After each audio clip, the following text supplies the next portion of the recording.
नमस्कार, current news में आपका स्वागत है। मैं हूं अमृत उपाध्याय। सबसे पहले पिछले एक सप्ताह के हेडलाइंस पर डालते हैं नजर। शक्तियों को लेकर केंद्र और दिल्ली सरकार फिर आमने सामने। 1991 के दिल्ली सरकार अधिनियम में बदलाव के लिए संसद में पेश हुआ बिल। दिल्ली उपराज्यपाल को मिलेंगी पहले से और अधिक शक्तियां। Medical termination of pregnancy amendment bill 2020 Rajya Sabha से पास। 1971 के कानून में होंगे बदलाव। कुछ अलग दशाओं में 24 हफ्तों के दौरान भी गर्भपात की मिलेगी इजाजत। म्यांमार से घुसपैठ पर मिजोरम सहित 4 राज्यों को केंद्र का नोटिस। सीमा पार कर आए लोगों पर कानूनी कार्रवाई के आदेश। विदेशियों को शरणार्थी का दर्जा नहीं दे सकते राज्य। हथियारों के व्यापार पर सिप्री की ताजा रिपोर्ट जारी। आयात में 1/3 गिरावट के बावजूद भारत दुनिया का दूसरा बड़ा आयातक। अमेरिका दुनिया का सबसे बड़ा हथियार निर्यातक। और घरेलू निवेशकों को बढ़ावा देने की केंद्र की कवायद शुरू। आत्मनिर्भर निवेशक मित्र पोर्टल विकसित कर रही है सरकार। 15 मई तक पोर्टल के लॉन्च होने की उम्मीद।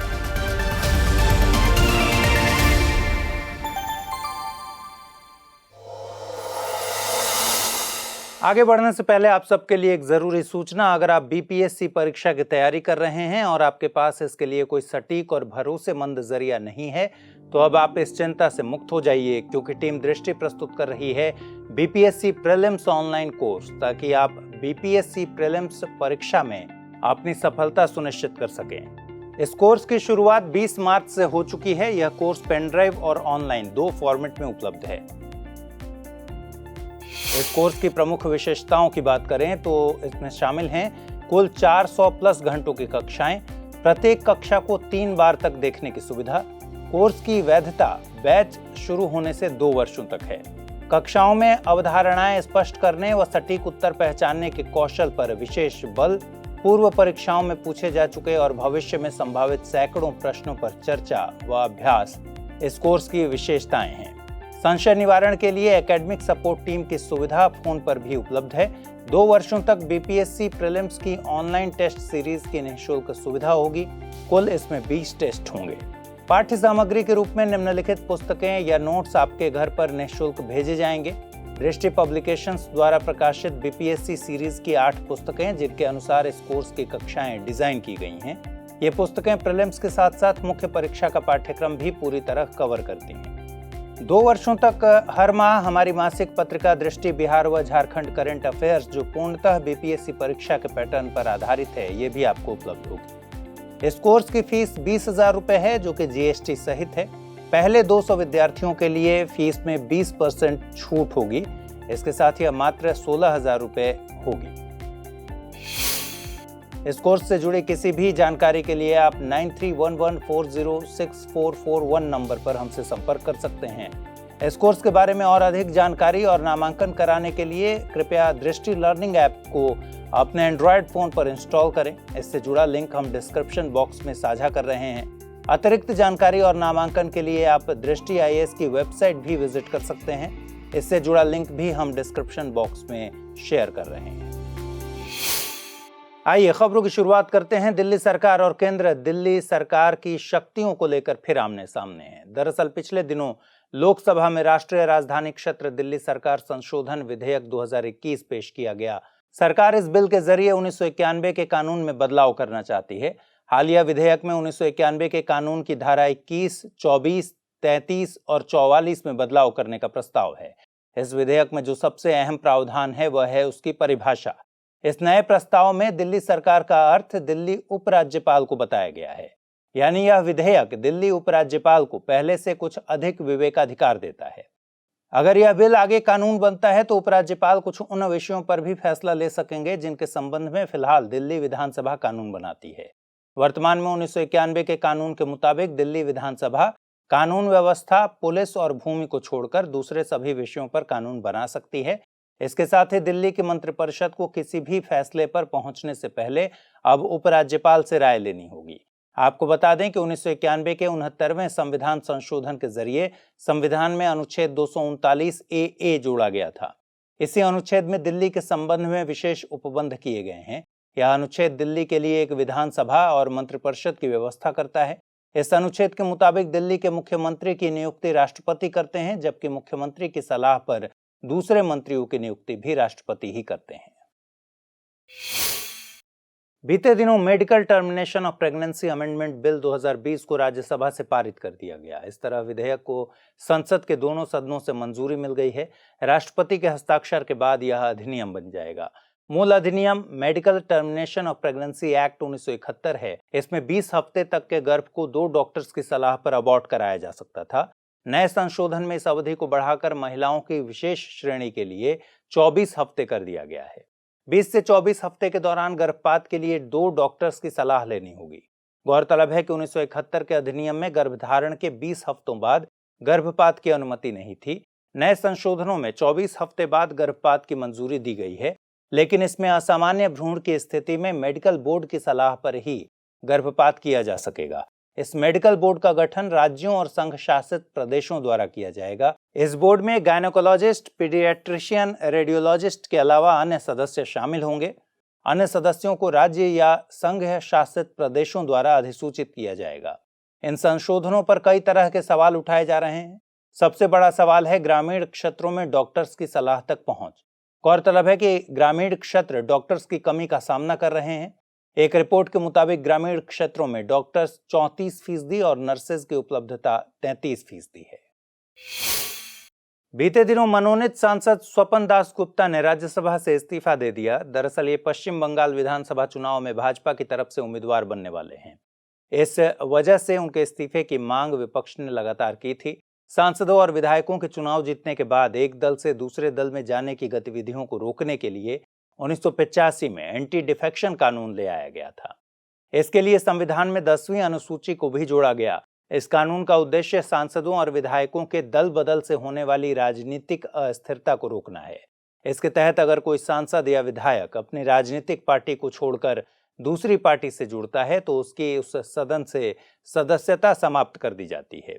इस कानून के मुताबिक मनोनीत सांसदों को सदन में नामांकित होने के 6 महीने के भीतर किसी राजनीतिक पार्टी में शामिल होने का विकल्प होता है, लेकिन अगर वे अपने कार्यकाल के पहले 6 महीनों के बाद किसी पार्टी में शामिल होते हैं तो वे संसद में अपनी सीट खो देते हैं।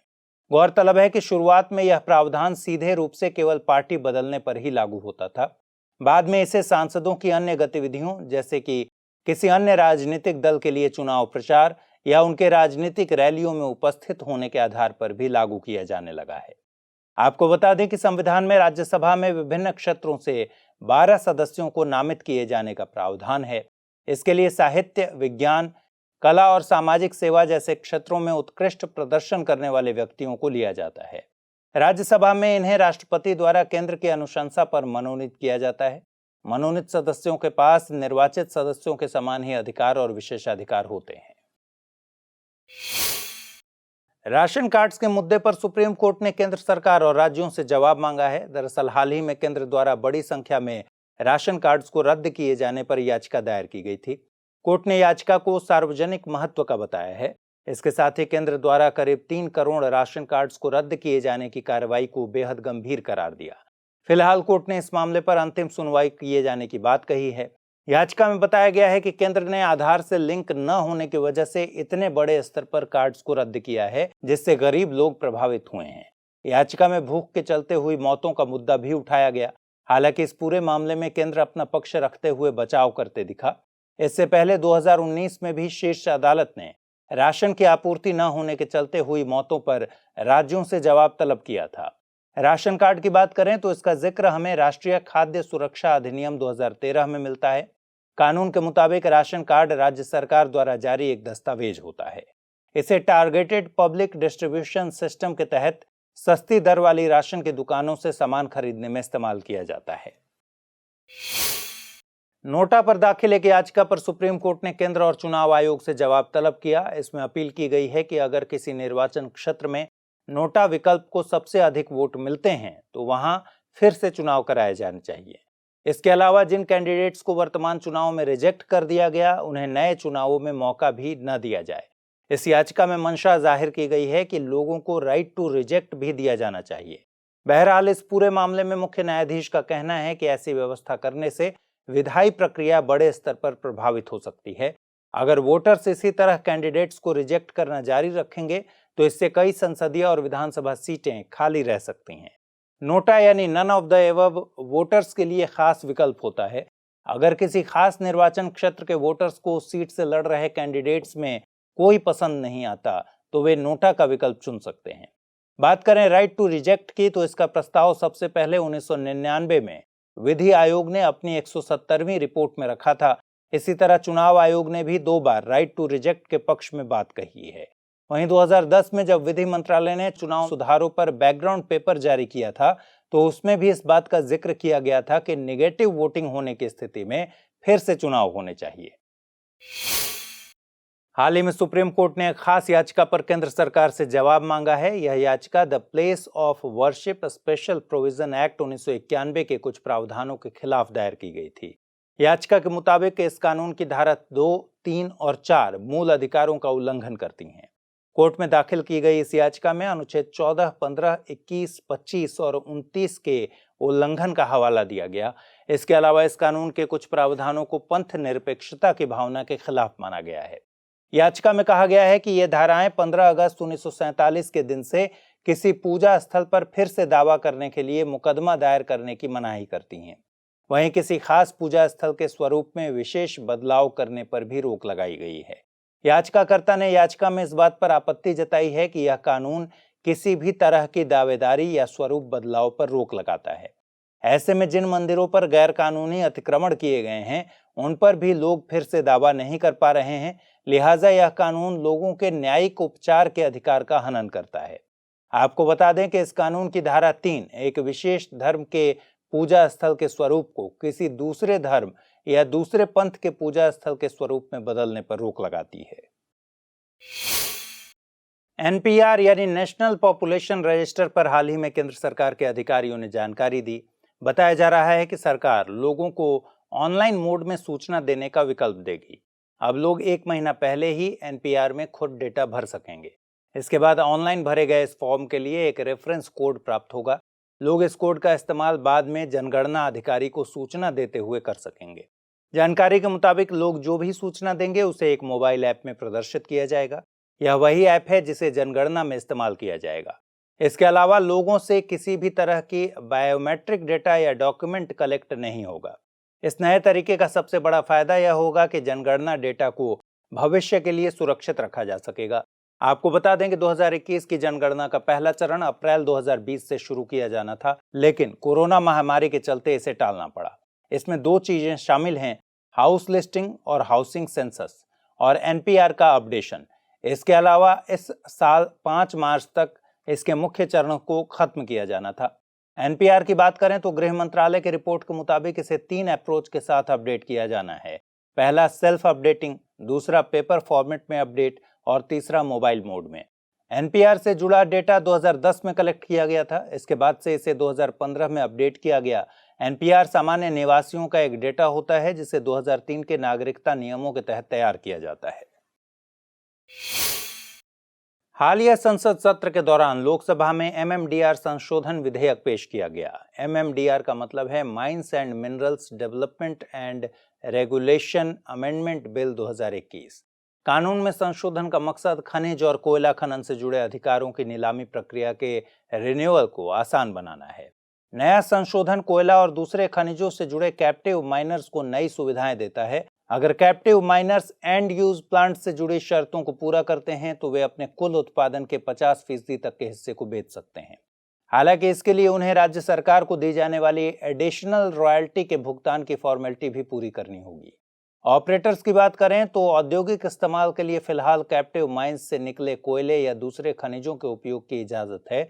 जानकारों का इस बिल के बारे में कहना है कि जिस तरह फ्लेक्सिबिलिटी को बढ़ाया जा रहा है उससे माइनर्स कैप्टिव माइंस से अपने आउटपुट को पहले से और अधिक बढ़ा सकेंगे। इसकी बड़ी वजह यह है कि वे अतिरिक्त उत्पादन को अपने अनुसार बेच सकेंगे। इसके आगे यह बिल सेंट्रल पीएसयू के लिए माइनिंग लीज में विस्तार के संबंध में राज्य को दी जाने वाली एडिशनल लॉयल्टी को फिक्स करने की व्यवस्था करता है। वहीं नीलामी और पुनर्नीलामी प्रक्रिया के संबंध में केंद्र सरकार को और शक्तियां दी गई हैं। अगर राज्य सरकार एक खास अवधि में नीलामी प्रक्रिया पूरी करने में असफल रहती है तो इस मामले में केंद्र के पास खास पावर्स होंगी।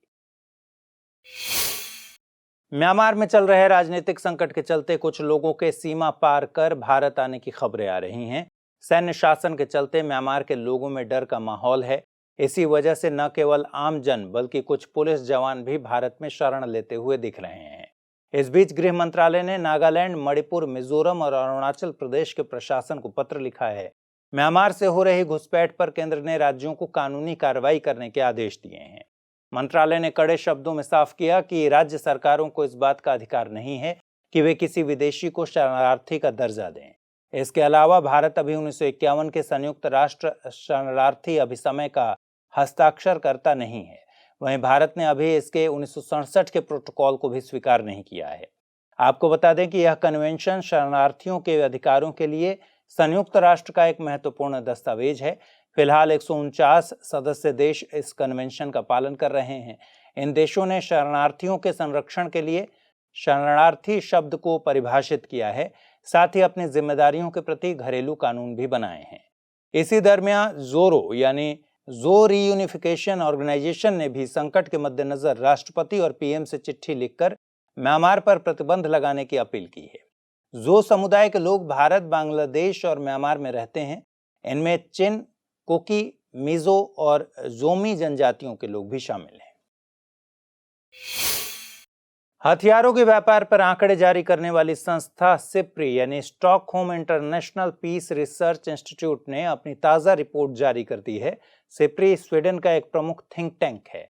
रिपोर्ट के मुताबिक 2016 से 2020 के दौरान अमेरिका दुनिया का सबसे बड़ा हथियार निर्यातक था।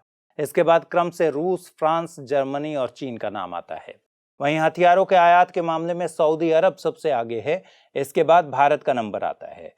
खास बात यह है कि 2011 से 15 और 2016 से 20 के बीच भारत द्वारा किए जाने वाले इस तरह के आयात में 33% की कमी आई है। इसके बावजूद भारत दुनिया का दूसरा सबसे बड़ा हथियार आयातक बना हुआ है।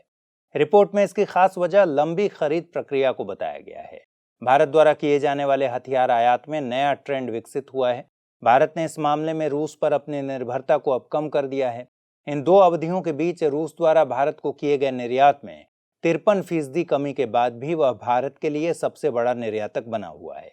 रूस द्वारा भारत को किए जाने वाला हथियार निर्यात 70% से गिरकर अब 49% के स्तर पर आ गया है। रिपोर्ट में आगे बताया गया कि 2011 से 15 की अवधि में अमेरिका भारत के लिए हथियारों का दूसरा सबसे बड़ा निर्यातक था। इसके बाद 2016 से 20 में यह पिछली अवधि के मुकाबले 46% कम रहा, जिसकी वजह से अमेरिका चौथे स्थान पर पहुंच गया है। भारत को जो टॉप 4 देश हथियार निर्यात करते हैं उनमें शामिल हैं रूस, फ्रांस, इजराइल और यूएसए। घरेलू निवेशकों को ज्यादा से ज्यादा बढ़ावा देने के लिए सरकार डिजिटल प्लेटफॉर्म्स पर फोकस कर रही है।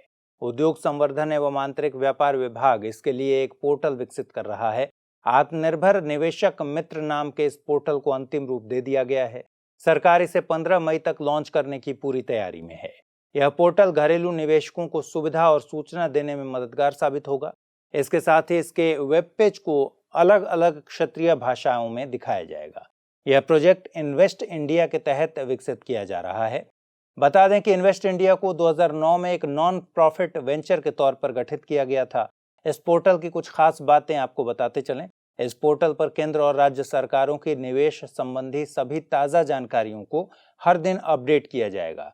अब निवेशक इस पोर्टल के जरिए इन्वेस्ट इंडिया के एक्सपर्ट से सीधे बातचीत कर सकेंगे, ताकि किसी क्षेत्र विशेष में निवेश पर चर्चा हो सके। निवेशकों को जो भी पूछताछ करनी होगी उसके लिए वे चैट बोर्ड का सहारा ले सकेंगे। इसके साथ ही इस पोर्टल के जरिए अब चैंपियंस पोर्टल, एमएसएमई समाधान और एमएसएमई संपर्क पोर्टल जैसे सभी एमएसएमई पोर्टल्स को एक्सेस किया जा सकेगा। इस पोर्टल के आ जाने के बाद निवेशक अप्रूवल, लाइसेंस और क्लियरेंस के बारे में त्वरित सूचना पा सकेंगे। इसके अलावा इस पोर्टल से सरकार के दूसरे प्लेटफॉर्म्स जैसे national single window, startup India आदि को लिंक किया गया है। बीते दिनों कैबिनेट ने डीएफआई यानी डेवलपमेंट फाइनेंस इंस्टीट्यूशन के गठन के लिए बिल को अपनी मंजूरी दे दी। डीएफआई अवसंरचना क्षेत्र में निवेश के लिए फंड जुटाने का काम करेगा। इस बिल के कानून बनने के बाद हालिया बजट में वित्त मंत्री ने जो संबंधित घोषणाएं की थीं, उन्हें वास्तविकता में लागू किया जा सकेगा। सरकार ने संस्थान के पूंजीकरण के लिए 20,000 करोड़ रुपए का प्रस्ताव रखा है।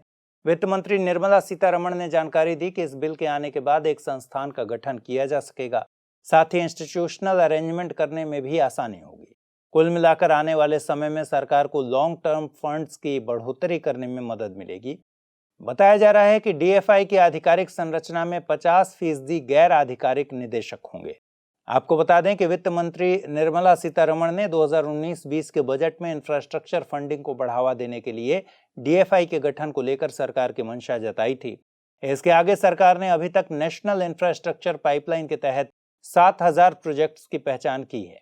नेशनल इंफ्रास्ट्रक्चर पाइपलाइन के तहत 2020 से 2025 के दौरान 111 लाख करोड़ रुपए के निवेश का लक्ष्य रखा गया है। केंद्रीय मंत्री नितिन गडकरी ने बीते दिनों व्हीकल स्क्रैपेज पॉलिसी से लोकसभा को रूबरू कराया। इस नीति की घोषणा 2021-22 के बजट में की गई थी। पॉलिसी के मुताबिक कमर्शियल व्हीकल अगर फिटनेस टेस्ट में पास नहीं होते हैं तो 15 साल में उस वाहन को डी रजिस्टर कर दिया जाएगा। वहीं निजी वाहनों के लिए यह सीमा 20 साल रखी गई है। इस नीति में साफ कहा गया है कि एक समय के बाद सभी वाहनों को अनिवार्य फिटनेस टेस्ट से गुजरना होगा। इस फिटनेस टेस्ट में पास न होने पर वाहन को चलाने की इजाजत नहीं होगी और उल्लंघन की स्थिति में जुर्माना लगाया जाएगा।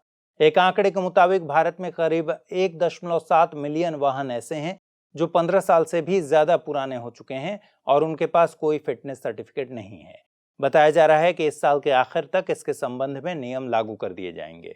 केंद्रीय मंत्री ने आगे बताया कि इस योजना से वाहनों से होने वाले प्रदूषण में कमी आएगी और भारत को अपने जलवायु लक्ष्यों को पूरा करने में भी मदद मिलेगी। साथ ही सड़क दुर्घटनाओं में भी कमी आएगी और ऑटोमोबाइल सेक्टर में रोजगार भी बढ़ेंगे। इस नीति के तहत देश भर में स्क्रैपिंग सेंटर्स खोले जाएंगे, जहां लोग अपने पुराने हो चुके वाहनों को नए वाहन की कीमत के 4 से 6% मूल्य पर बेच सकेंगे। सरकार इस नीति के लिए पीपीपी मॉडल पर ऑटोमेटेड फिटनेस सेंटर्स की स्थापना करने को बढ़ावा देगी। भारत की हरित अर्थव्यवस्था में चीन के आयात पर सरकार चिंतित है, इसलिए सरकार ने चीन से आयात को कम करने के लिए कमर कस ली है।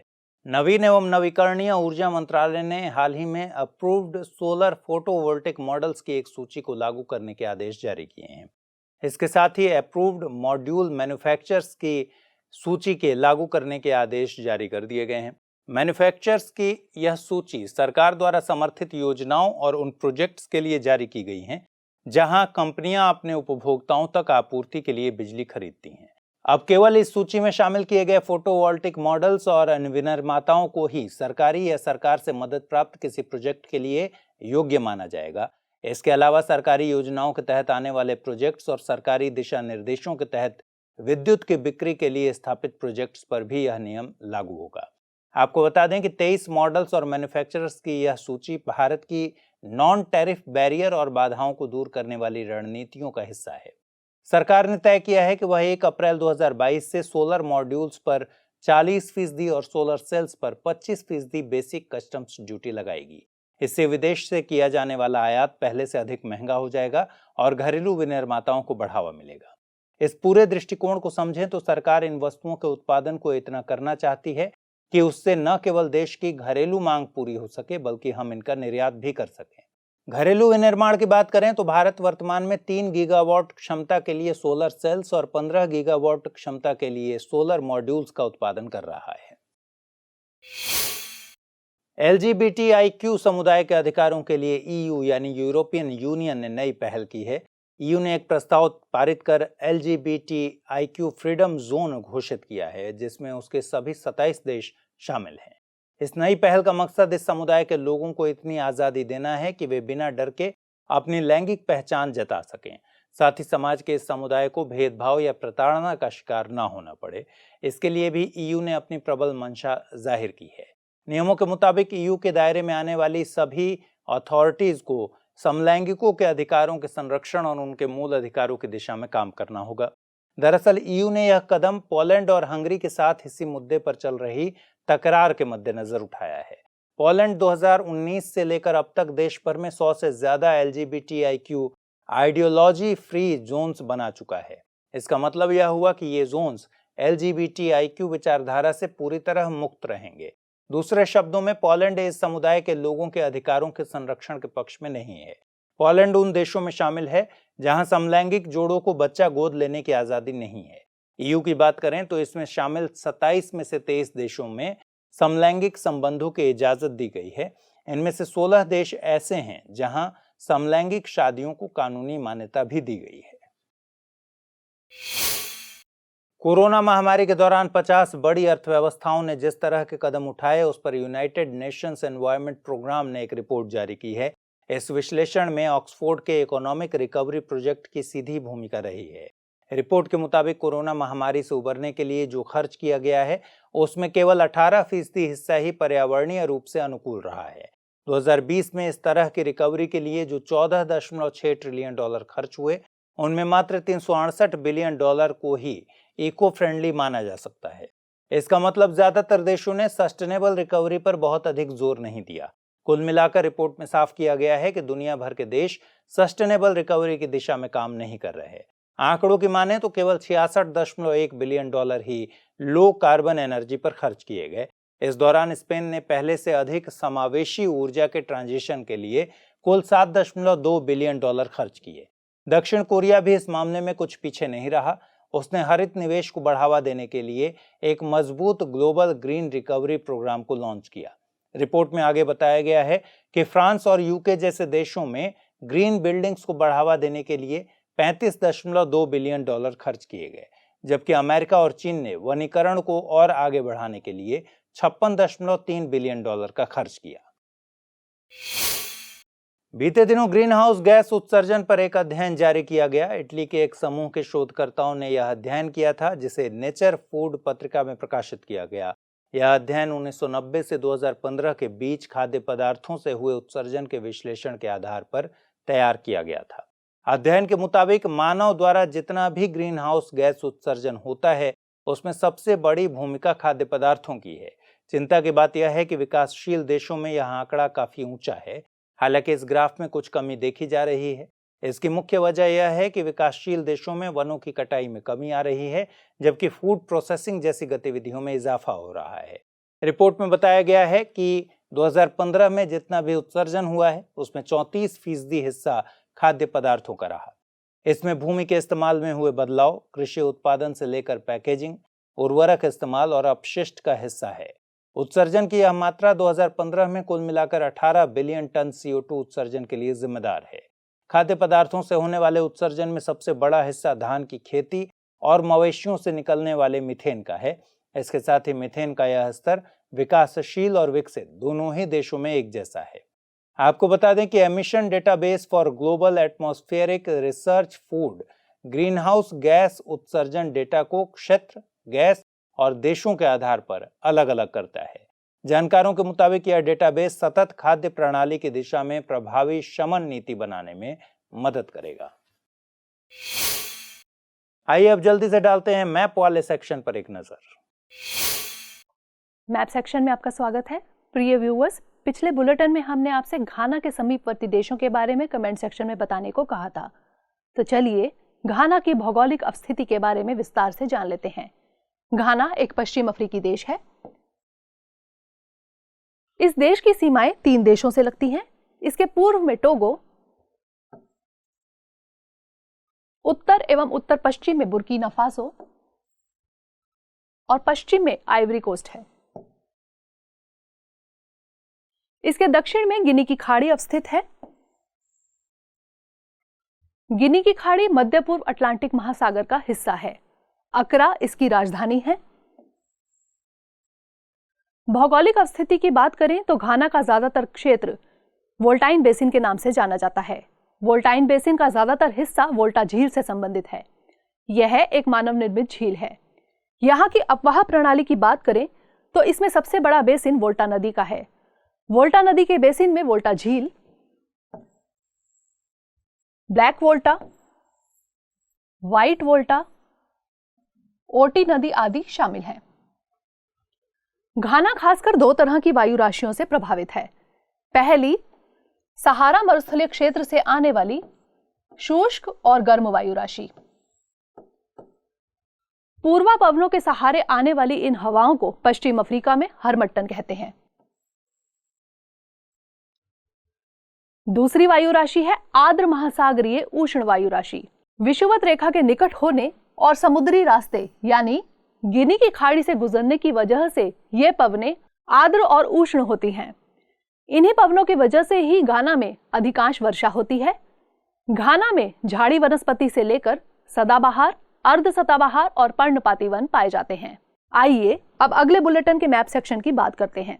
दरअसल हाल ही में प्रधानमंत्री श्री नरेंद्र मोदी ने अहमदाबाद में आजादी के अमृत महोत्सव की शुरुआत की, इसलिए अगले बुलेटिन में हम गुजरात पर बात करेंगे। आपको कमेंट सेक्शन में बताना है कि भावनगर किस समुद्री खाड़ी के अधिक निकट अवस्थित है। तो फिलहाल इस बुलेटिन में इतना ही। खबरों को विस्तार से पढ़ने के लिए विजिट कीजिए www.drishtias.com पर।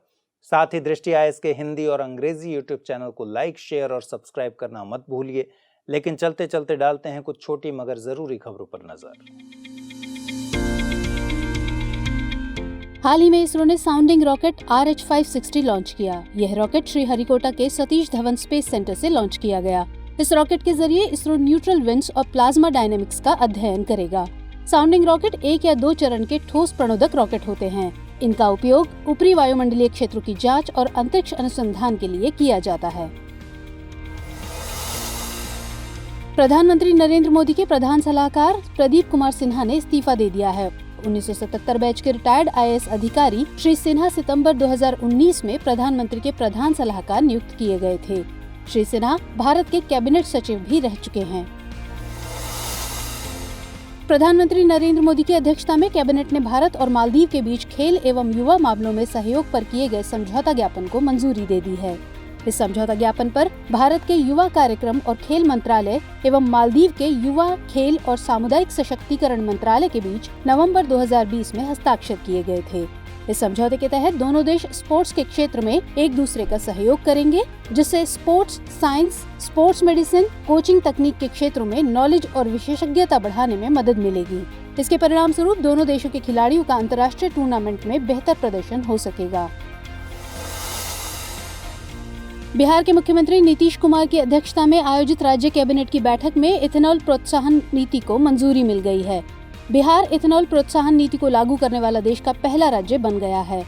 अब इकाइयां राज्य में गन्ने के अलावा मक्का, टूटे चावल और सड़े हुए अनाज से इथेनॉल का उत्पादन कर सकेंगी। राज्य सरकार ऐसी इकाइयों को वर्ष 2016 की औद्योगिक निवेश प्रोत्साहन नीति के अलावा पूंजीगत अनुदान का लाभ भी देगी। वर्तमान में बिहार प्रतिवर्ष 12,000 करोड़ लीटर इथेनॉल का उत्पादन कर रहा है। खादी और ग्रामोद्योग आयोग ने प्रोजेक्ट REHAB की शुरुआत की है। REHAB यानी रिहैब का पूरा नाम reducing elephant human attacks using बीज है। प्रोजेक्ट रिहैब खादी और ग्रामोद्योग आयोग के राष्ट्रीय शहद मिशन के तहत एक उप मिशन है। इस प्रोजेक्ट का मकसद मधुमक्खियों का उपयोग करके मानव बस्तियों में हाथियों के हमलों को रोकना है। इससे मानव और हाथी के बीच के टकराव को रोकने में सहायता मिलेगी। इसके तहत हाथियों के हमलों को रोकने के लिए मधुमक्खी के बक्से को बाड़ के रूप में उपयोग किया जाएगा। अभी इस प्रोजेक्ट को कर्नाटक के कोडागु जिले के चेलूर गांव के आसपास के 4 स्थानों पर पायलट प्रोजेक्ट के रूप में शुरू किया गया है। अमेरिकी सीनेट ने न्यू मैक्सिको की प्रतिनिधि के रूप में देब हलान की नियुक्ति की पुष्टि की है। इसके साथ ही कैबिनेट सचिव बनने वाली वे पहली मूल अमेरिकी बन गई हैं। हलान आंतरिक विभाग की सचिव होंगी और अमेरिका की भूमि, समुद्र और प्राकृतिक संसाधनों की देखरेख की जिम्मेदारी संभालेंगी। 12 से 19 मार्च तक वर्चुअल मीट के रूप में ग्लोबल आयुर्वेद महोत्सव 2021 आयोजित किया गया। यह इस महोत्सव का चौथा संस्करण था। इसका मकसद आयुर्वेद की वैश्विक चर्चा और इसका विकास करना है। इस आयोजन की मेजबानी केरल ने की थी। आर्थिक एवं व्यापारिक मुद्दों पर ब्रिक्स संपर्क समूह ने भारत की अध्यक्षता में 9 से 11 मार्च तक पहली बैठक का आयोजन किया। इस वर्ष ब्रिक्स की थीम है BRICS@15 निरंतरता, समग्रता और सहमति के लिए ब्रिक्स देशों के बीच सहयोग। इस बैठक में भारत ने आयोजित किए जाने वाले कार्यक्रमों के बारे में जानकारी दी और इस संबंध में रूपरेखा पेश की। हाल ही में प्रधानमंत्री नरेंद्र मोदी ने आपदा अनुकूल अवसंरचना पर अंतर्राष्ट्रीय सम्मेलन के उद्घाटन समारोह को वीडियो कॉन्फ्रेंस के जरिए संबोधित किया। इस अवसर पर फिजी, इटली और यूनाइटेड किंगडम के प्रधानमंत्री मौजूद रहे। इस सम्मेलन में यूरोपीय यूनियन ने आपदा अनुकूल अवसंरचना गठबंधन का सदस्य बनने का निमंत्रण स्वीकार किया। हाल ही में स्विट्जरलैंड की एक टेक्नोलॉजी कंपनी IQ एयर ने वर्ल्ड एयर क्वालिटी रिपोर्ट 2020 जारी की। इसमें भारत को दुनिया का तीसरा बड़ा प्रदूषित देश बताया गया है। वहीं पड़ोसी देश बांग्लादेश पहले और पाकिस्तान दूसरे स्थान पर है। दुनिया का सबसे प्रदूषित शहर चीन के होतान को बताया गया है, जबकि भारत का गाजियाबाद और बुलंदशहर क्रमशः दूसरे और तीसरे स्थान पर हैं। रिपोर्ट ने नई दिल्ली को दुनिया की सबसे प्रदूषित राजधानी बताया है। पर्यटन मंत्रालय पूर्वोत्तर क्षेत्र के विकास और संवर्धन पर विशेष जोर देता है। मंत्रालय देखो अपना देश पहल के तहत डिजिटल, प्रिंट और सोशल मीडिया प्लेटफॉर्म्स पर नियमित रूप से प्रचार अभियान और समारोहों का आयोजन करता है। इन आयोजनों का उद्देश्य उस क्षेत्र के यूनिक टूरिज्म प्रोडक्ट और दर्शनीय स्थलों का प्रदर्शन करना है। पर्यटन मंत्रालय गुवाहाटी पर्यटन मंत्रालय का फील्ड ऑफिस ने देखो अपना देश और फिट इंडिया की टैगलाइन के तहत इसी कड़ी में 7 मार्च को 10 दिवसीय समारोह 1000 बार देखो नॉर्थ ईस्ट देखो का आयोजन किया था। वन धन विकास योजना लघु वनोपज के मूल्य संवर्धन, ब्रांडिंग और मार्केटिंग के लिए एक कार्यक्रम है। इस योजना का प्रमुख उद्देश्य आदिवासी जनजाति के रोजगार और आय में वृद्धि के लिए योगदान देना है। पूर्वोत्तर भारत का मणिपुर राज्य इस योजना के तहत एक चैंपियन राज्य है, जहां यह कार्यक्रम स्थानीय आदिवासियों के रोजगार के प्रमुख स्रोत के रूप में उभरा है। इस कार्यक्रम को नोडल एजेंसी ट्राइफेड के तहत चलाया जा रहा है। जल शक्ति मंत्रालय जल शक्ति अभियान कैच द रेन नामक एक राष्ट्रव्यापी अभियान चला रहा है। इस अभियान को catch the rain where it falls when it falls की थीम के साथ चलाया जा रहा है। इस अभियान के तहत वर्षा जल को बचाने और संरक्षित करने पर ध्यान केंद्रित किया जा रहा है। इसे 22 मार्च 2021 से 30 नवंबर 2021 तक 2021 के प्री मानसून और मानसून की अवधि में चलाया जा रहा है। इसके तहत देश के सभी जिलों के शहरी और ग्रामीण दोनों क्षेत्रों को कवर किया जाएगा। गौरतलब है कि दिसंबर 2020 में इसे 623 जिलों में शुरू किया गया था। हमारी टीम कोशिश करती है कि आपको दी गई खबरों में एक भी गलती ना हो, लेकिन यदि किसी सोर्स या ह्यूमन एरर की वजह से ऐसी गलती हो जाती है तो इस वीडियो के कमेंट बॉक्स में उस गलती को सुधार कर पिन कर दिया जाता है और यह आपको कमेंट बॉक्स में सबसे ऊपर दिखाई देता है।